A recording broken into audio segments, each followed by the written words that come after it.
Please join me in welcoming Liz Gabhart.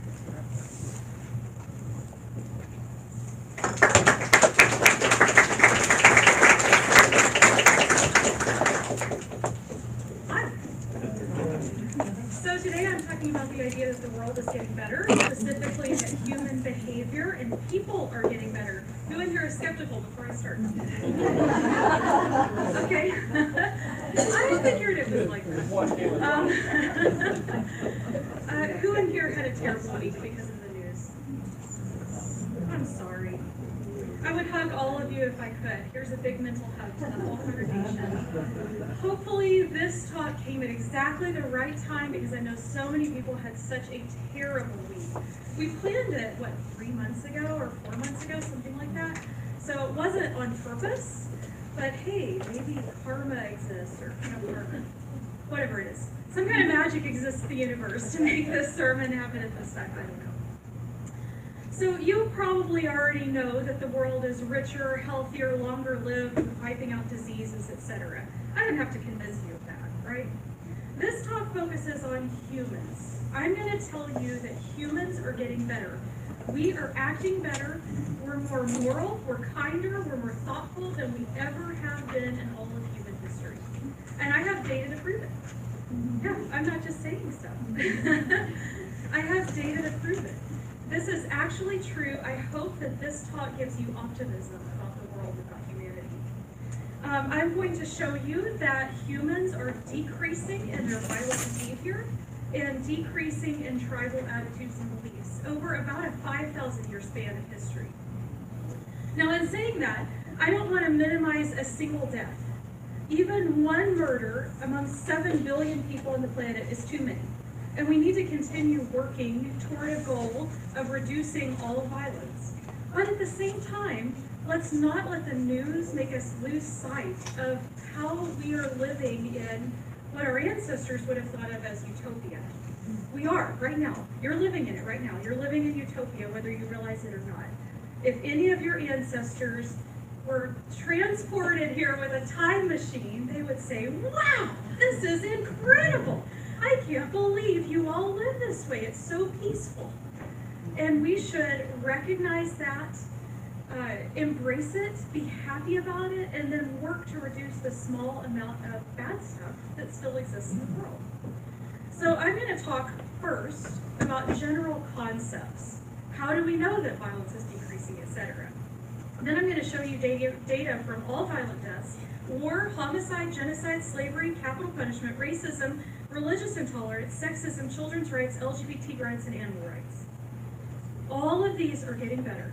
I tried to think of every bad thing in the world that I possibly could, and I found data on it. Now, I do want to emphasize the fact that most of this does not come from me. I'm not some super genius who came up with all of this. I read a book that put it all together, and then I put in a few pieces of my own data. The book is called The Better Angels of Our Nature by Steven Pinker. I meant to bring it and pass it around so that you could take a picture on your cell phone to the cover if you wanted to.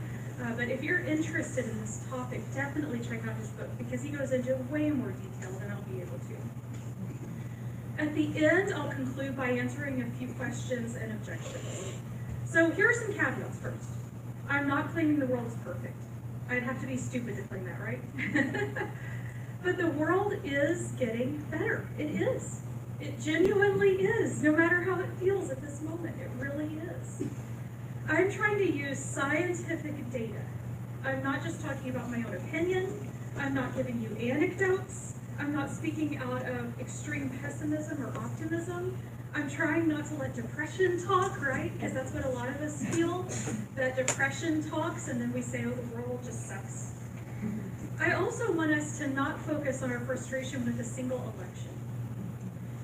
In the last previous elections, Republicans were very upset and thought the world was falling apart because Obama was elected. Then Democrats became very upset and thought the world was falling apart because Trump was elected.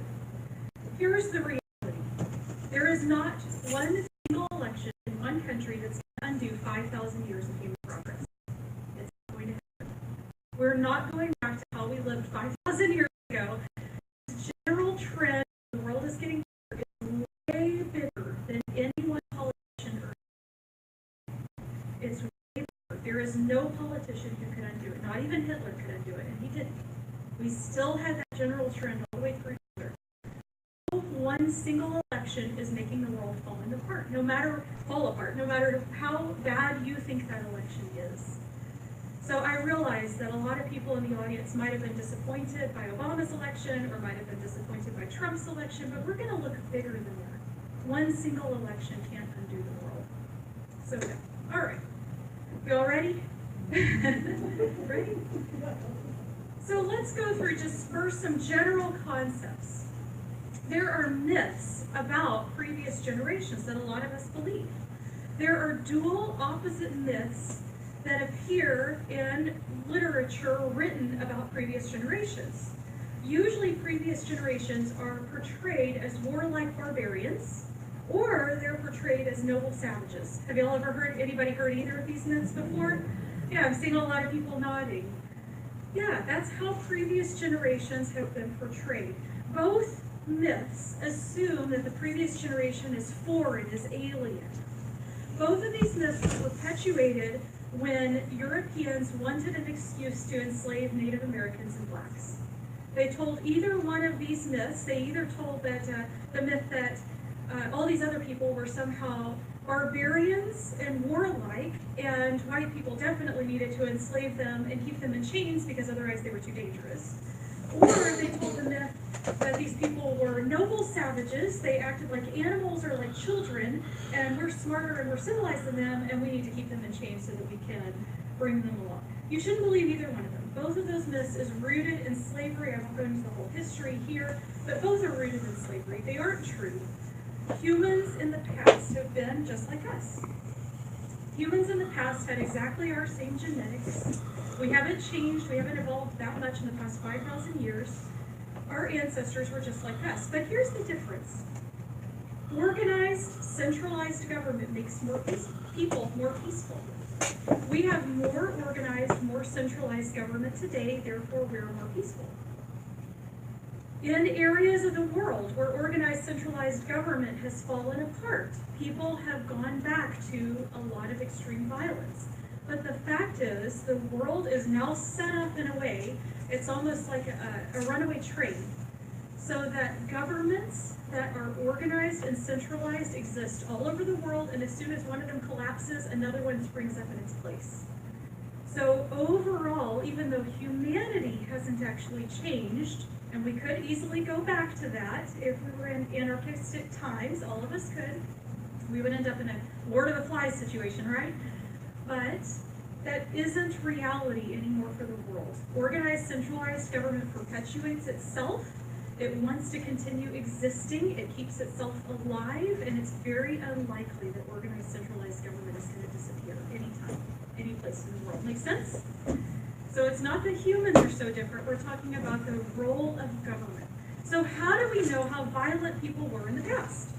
Well, we look at archaeological digs, anthropological evidence, modern crime statistics, modern social surveys. We can look at all this data to figure out, are we actually more peaceful than any other time before organized, centralized government? And the answer is absolutely yes. Everything is getting better. Now, it is true that there are more people on Earth than ever before. So if you look at raw numbers, for example, we're going to talk about World War II. Did World War II kill more people than any other war in human history? Yes, because there were more people. There were billions of people, whereas previously in the past there might have been a few million of us. So that's why we tend to look at statistics like percentages. What percentage of people in the world died in World War II? 2% versus 1/6 of the world in previous results. So if you look at the percentages, don't look at raw numbers, but look at percentages. Here's what you're basically doing. You're asking yourself, if I were alive in this time and place, what are the chances that this terrible thing would happen to me? That's how you can decide whether or not the world is getting better. Does that make sense? So we're not going to look at raw numbers. We're going to look at percentages all the way through. Okay. So, Dave has all this data. I knew that I wouldn't be able to go through all the data. I asked him to pass it out. Once I started collecting the data, it was 8 pages, which would be like I condensed it down to 6 pages for you, 3 front and back. I knew it would be like an hour and a half long talk, and that's impossible. So instead, I've got a lot of the data on paper that you can look at home and peruse. And I'm just going to be going through the general ideas here and then asking some questions and answers. But you can take this home and look at it anytime you feel pessimistic. So now you have an optimism sheet that you can carry home. I only printed off about 30, so we don't have quite enough for absolutely everyone, but we should have maybe a few left over. And also, if there aren't enough sheets, feel free to email me. My number's in the, my email is in the directory, and you can feel free to email me and I'll send you all this information.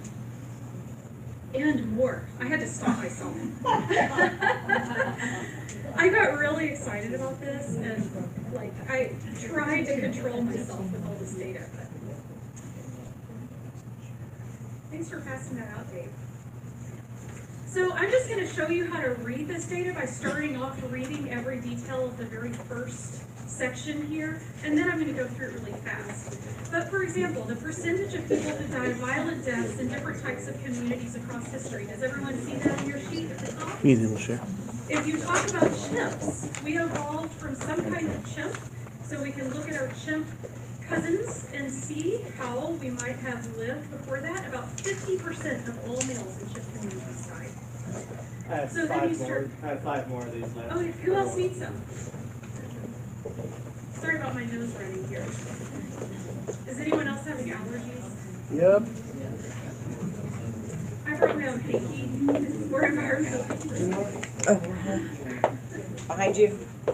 Never mind. Thank you. I'll share mine. Thanks for passing those out. I just wanted to see what it said. So if you look at prehistoric archaeological sites, overall, 15% of all the skeletons you dig out of the ground from prehistoric archaeological sites died violent deaths. This wasn't all the people who experienced violence, because you can tell from the bones whether someone experienced it and then healed from it. We're talking about just people who died violent deaths. 15%. We're nowhere near that. If you look at contemporary hunter-gatherer societies that exist here, like in the native Australians or the natives around the Brazilian rainforest, 14% of them died violent deaths. If you look at contemporary hunter-gatherer and agriculturalists, you get a number of almost 25% of them. 1 in 4 died of murder of some kind. So then you start bringing in a civilizing force of a controlling state, right? A government that controls people. So you're looking at the ancient Mexican empires, 5%. You can see that number drops dramatically as soon as a centralized government comes in. Well, what about the European wars? You take all the European wars of religion in the 1600s that we think of as such a terrible time. 2% of people died violent deaths during that period of time. Well, what about all the battles of the 1900s? World War I, World War II, the Vietnam War, every single battle on Earth. Our chances of dying in the 1900s, a violent death, was 0.7%. Much, much lower than any of the previous times. Okay, what about in the U.S.? This year, 2005, was specifically chosen because it was one of the most violent years that the United States had in terms of war. That was the peak of deaths in Iraq and Afghanistan. You lump those all together with all homicides, and our percentage is 0.008. You can see how much more peaceful we are. And then globally, all political violent deaths, including all war, all terrorism, all genocide, warlords, and militias, in 2005, the percentage of people who died violent deaths is 0.0003%. Just that alone, you look at that and you say, wow, I really wasn't kidding when I said any of our ancestors, if you transported them to here and now, they would be just shocked at how peaceful we are. They would think that we were living in heaven on earth. They really would. So there's another piece of evidence where about 1,000 ancient skeletons of Native Americans, ranging all the way from the southern part of South America all the way to the northern part of Canada, were examined. And this hypothesis was being tested. 13.4% of all those skeletons of hunter-gatherers died violently. But then, as soon as they're city dwellers, city dwelling implies that there's some sort of government, some sort of city government, then it's 2.7%. You can see the civilizing force of government, of having a centralized government that we're living in today. So I'll just go through a little bit of this. Let's look at war. Is war becoming deadlier? I read a book by researchers who should have known better about World War I just this week. And they said World War I was the deadliest event in human history. And I was like, oh, seriously? They should know better. They're university professors who were writing this. No, that's not even close to true. You look at death in warfare, this is measured as per 100,000 people per year. If you have non-state societies, the number is 524.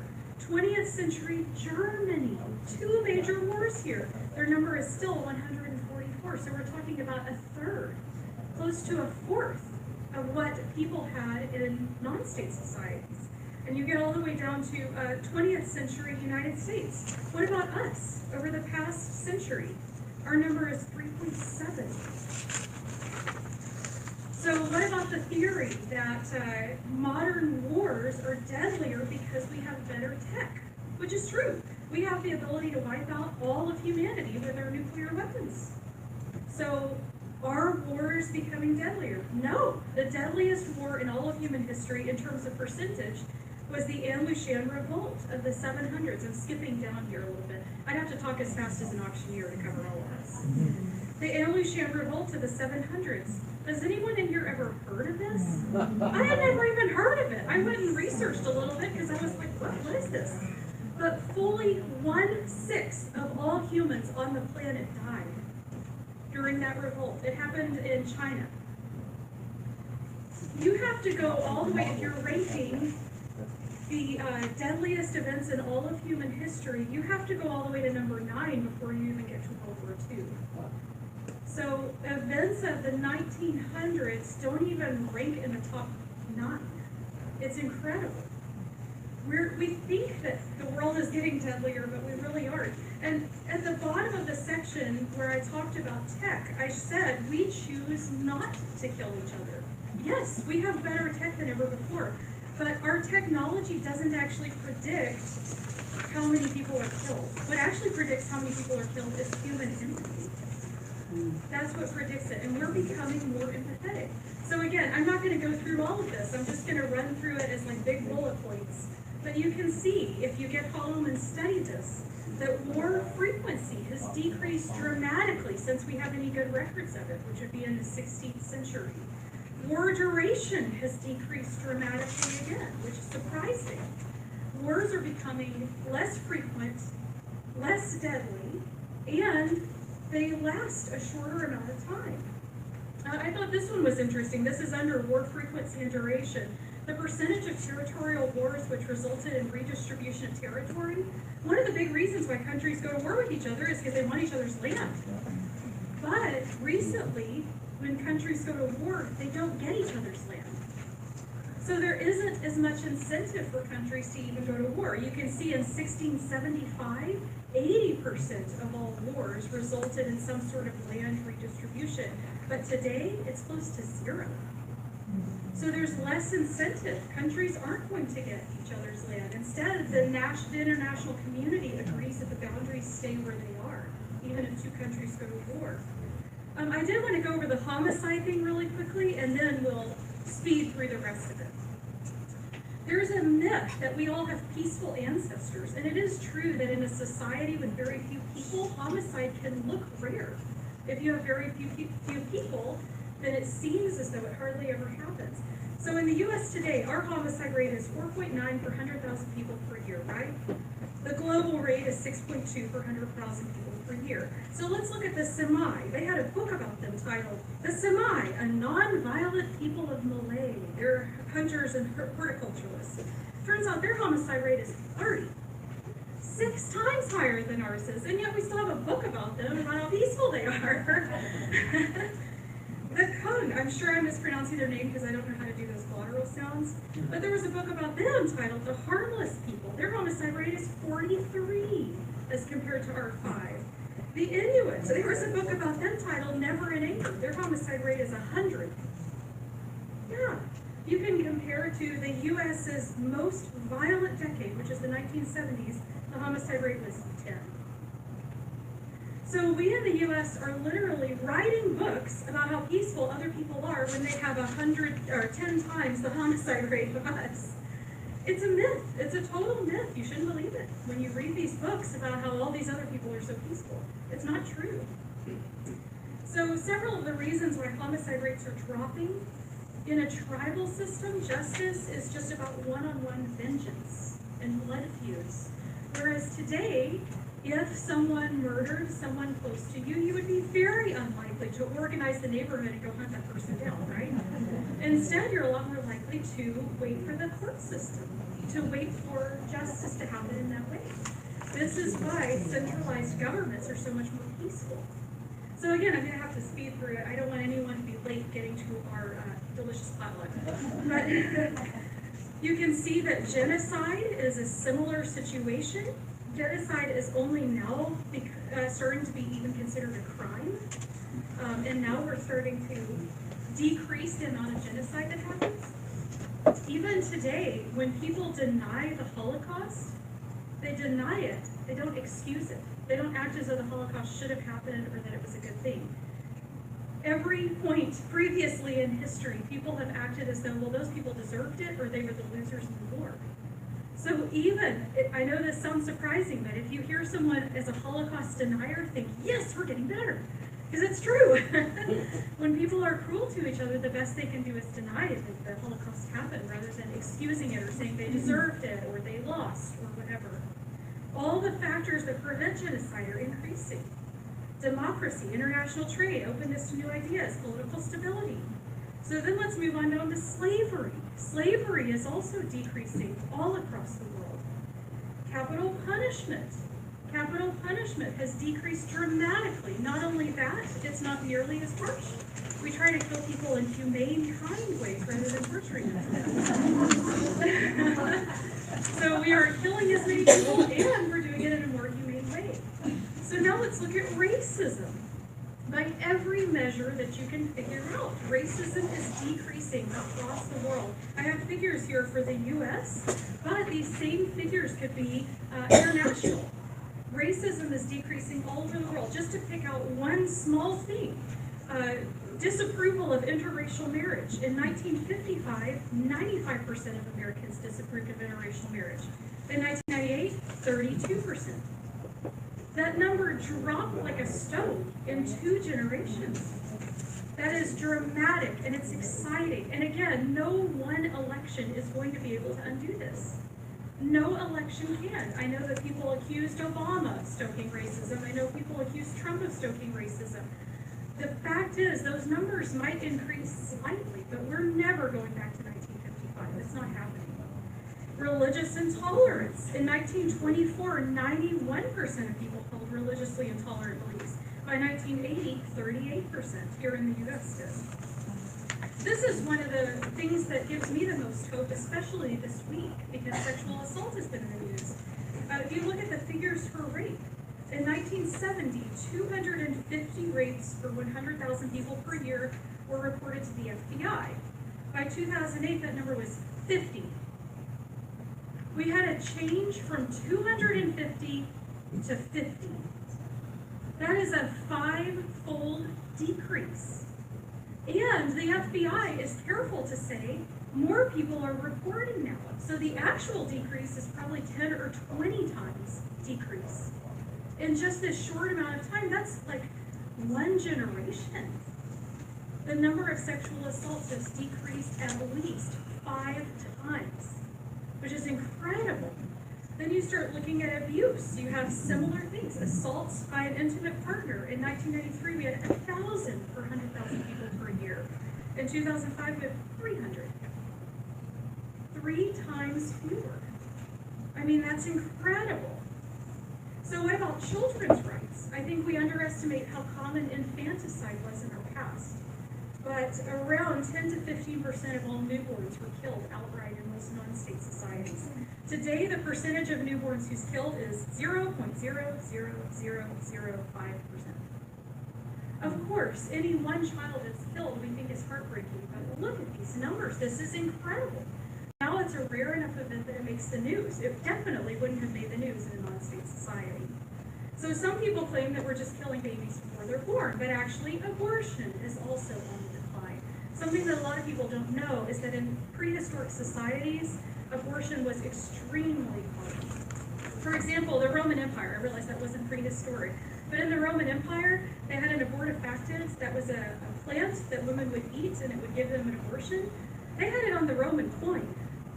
It was so venerated and loved that it was on the Roman coin. They ate it so much that they wiped it completely out. Legend has it that Emperor Nero ate the last piece, but it's gone. It doesn't exist anymore. They actually wiped out the species of abortifacient because they used abortifacient so much. So the idea that abortion is a new thing is just ridiculous. That's ridiculous. Look at a Roman coin. No, it's not a new thing. Child abuse. In the 18th century, 100% of American children were beaten with sticks, whips, or other weapons. I will say in this book that I recommended to you, Better Angels of Our Nature, he describes the sorts of punishments that were common, and I'm not going to describe them to you because I want you to be able to sleep. But just suffice it to say, it was horrible. Whereas today, even spanking is in question, much less all of these tortures and burnings and things that they used to do to children. In 1976, only 10% of people in the U.S. said child abuse was a problem. By 1999, 90% said it was a problem. What about LGBT rights? LGBT rights are increasing all across the world. In 1800, only 5 countries had decriminalized homosexuality. By 2000, 85 countries had decriminalized homosexuality. That is a dramatic shift that's happened. What about animal rights? Here again, I want you to ever be able to sleep again, but I got descriptions of animal cruelty that I will never get out of my head. I refuse to tell Dave about them because I was like, I don't want to do that to you. But this is not just occasional one-off things that people did. These were common games where they would torture animals to death. It was unbelievable. In 1821, the British Parliament laughed at the idea of passing an animal rights bill, but they did. And today, animal cruelty laws are widespread globally, and we're becoming more and more aware of animal rights. So that was your very quick gloss over all of this. You can take it home and look at it. Look at this data. The world really is getting better. So when I told people this before, I had a list of objections and questions that people say, no, I don't believe it because of this. So I wanted to answer some of these objections. The first one that I hear all the time is, how can I square this with all the terrible things I see on the news? I see terrible things on the news all the time. Well, here's my answer to that. Bad things will always happen. That's true. No matter how good the world gets, there are 7 billion people on the planet. And there are going to be some psychopaths out there. That's reality. We can't ever live in a society where nothing bad happens. And the news is trying to ferret out those bad things and bring them to you on your television screen. So the news is always going to have something to talk about. Literally, I'm not kidding. If there are 7 billion people on the planet and 100 of them do something bad, the news is going to find it and show it to you, right? Even if it's only 100, which would be an astonishingly amazing rate of good people, right? But the news is still going to find those bad people and bring it to you. Have you ever heard the phrase, if it bleeds, it leads? Yeah, that's how the news treats it. But for example, take the local DFW news. Does anybody in here watch local news? Yeah. So the local news is always showing terrible things that happened. A liquor store got robbed or somebody got murdered or whatever, which sounds terrible. But consider there are 6.8 million people in DFW.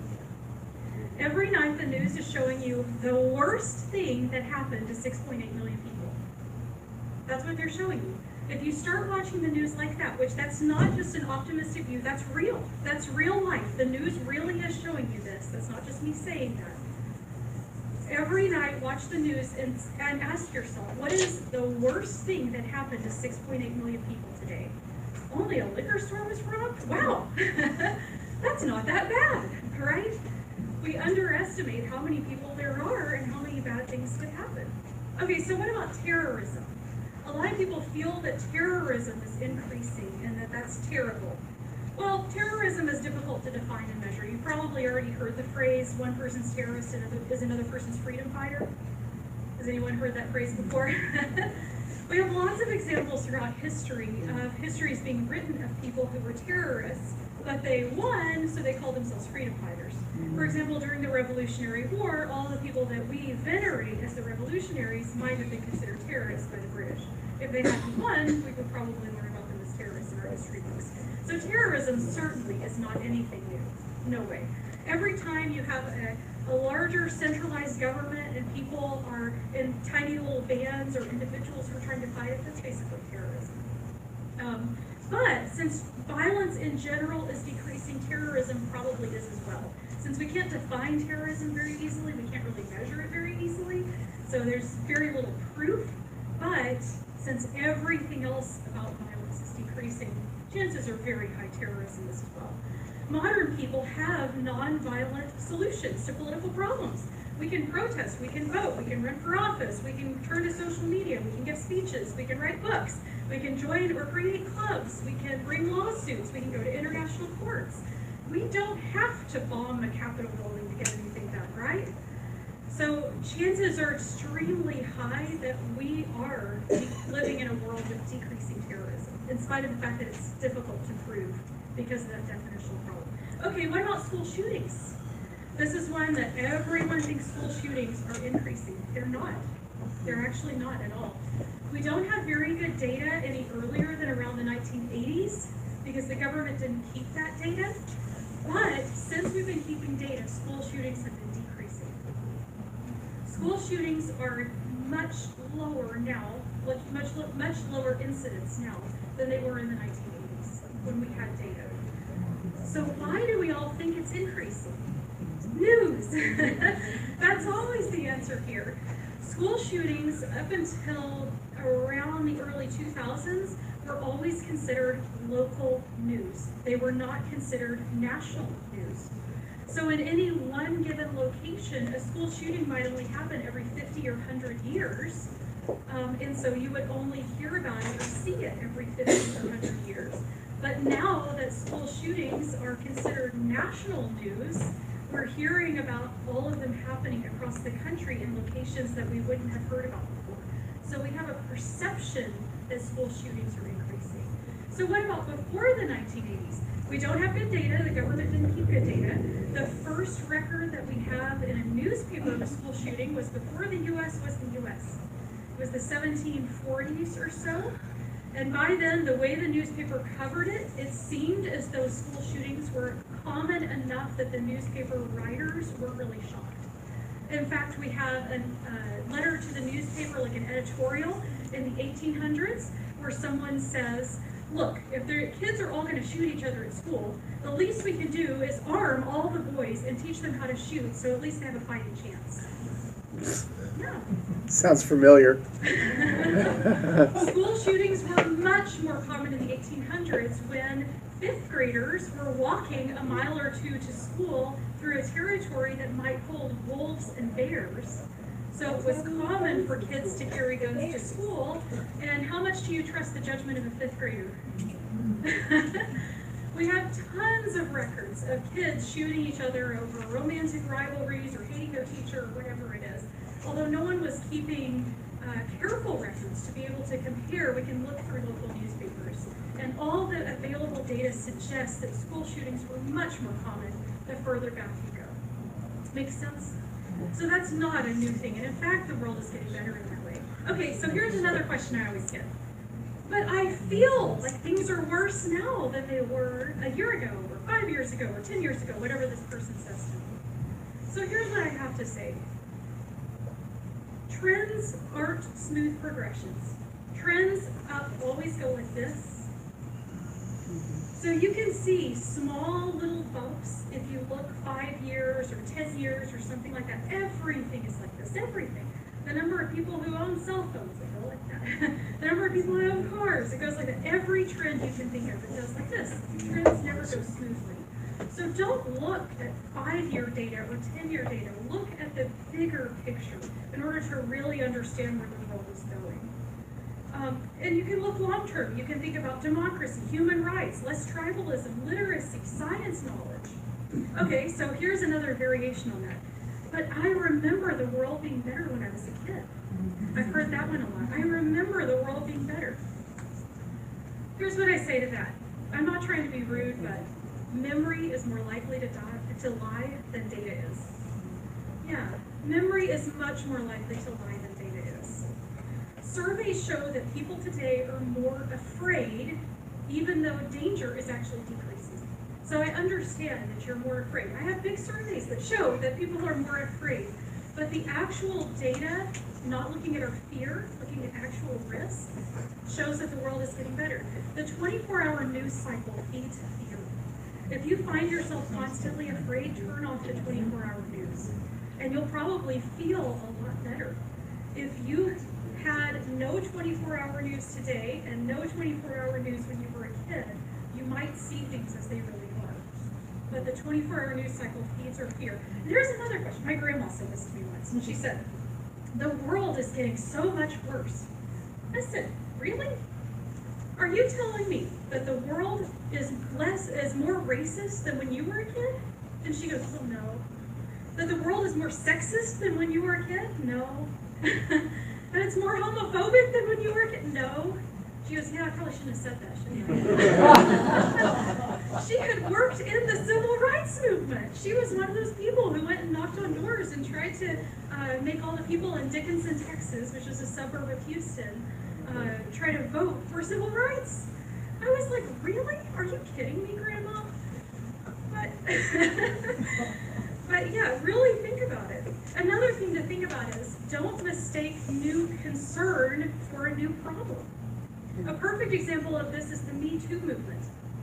Does anyone in here, before I even gave this speech, does anyone in here actually believe that women were harassed less in the 1950s than they are today?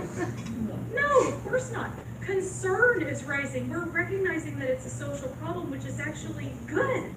That's a good thing. We're recognizing that it's a social problem. Or what about the new concern with child abuse? There is new concern all the time over problems that have constantly existed, but don't mistake new concern for a new problem. Really stop and ask yourself, has this problem actually been around for a long time?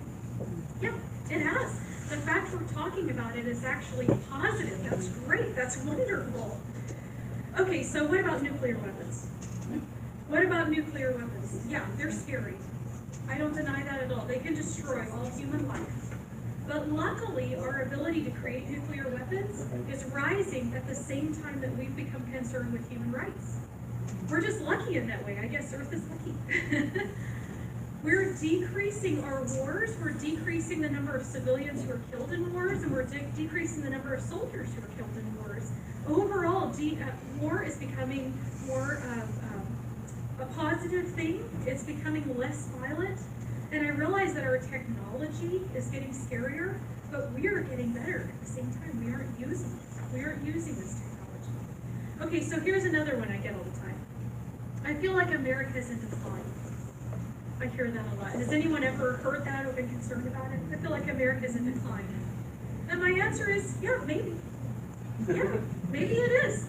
No nation lasts forever. Show me the nation that's lasted forever.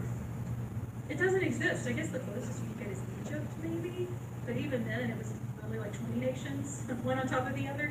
No nation lasts forever. America will decline someday. It will. That's the way nations work. And maybe right now we're living through the decline. That doesn't mean that the world is getting bad. That has nothing to do with the world. That just has to do with the life and death of nations. And honestly, the decline of America might, maybe, be a positive thing for human rights across the world. It might be. I don't know for sure, and I guess that depends on your politics. But it might actually be good if another country steps into that place of being the global leader. Maybe. We'll see. Okay, here's this one. Someone told me this a few days ago. The U.S. is more divided politically than ever. I keep hearing that. And I'm like, really?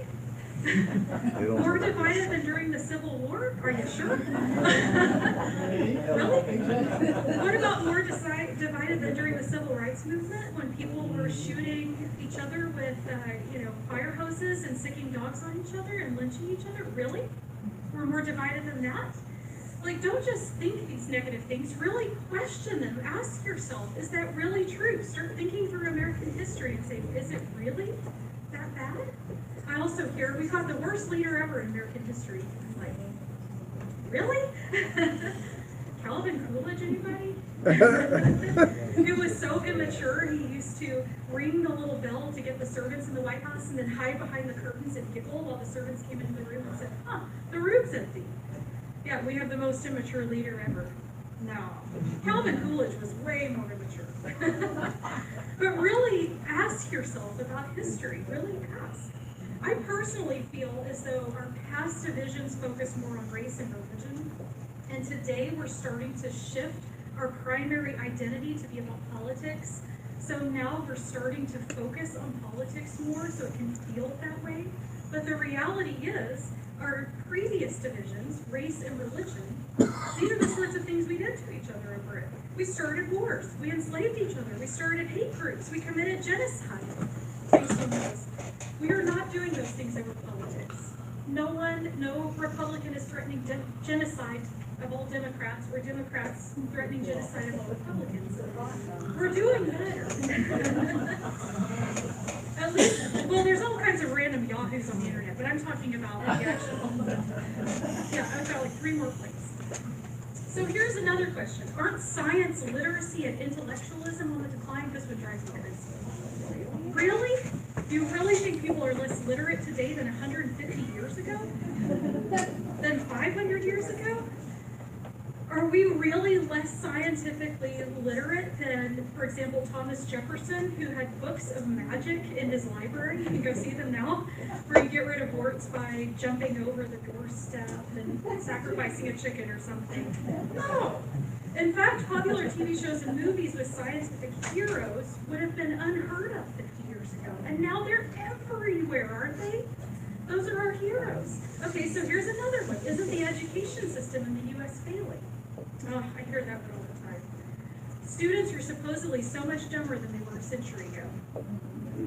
Well, a century ago, gifted, rich, white men were the only people who could be allowed reliably into the education system. Now we're encouraging everyone to join, everyone, including people with intellectual disabilities, including people who aren't intellectually gifted. Of course the average is going to go down, but I like this. I like living in a world where everyone is allowed to have education, not just the already smart, rich white men. And then my last point, or unless we're running out of time, but I've heard, isn't it good to focus on terrible things? How are we going to change anything unless we focus on it? And my answer is yes, focus on terrible things if it spurs you to action, to voting, to protest, to kindness. Yes, but no, if it makes you fearful, depressed, scared, negative, or anxious. It depends on the effect it's having on you. If focusing on negative things is having a bad effect on you, then don't. Don't focus on the negative thing. You don't have any moral obligation to. If focusing on the negative thing spurs you to be a better person and make your world better, then sure, do it. So work to change problems, but keep them in perspective. So I'm going to go back to the thing I said to you from the beginning that hopefully you're actually convinced of now instead of looking at me skeptically. We're living in a utopia compared with everyone in the past. We really, truly are. We're living in a utopia. So enjoy it. Feel happy about it. Feel excited about life. Thank you.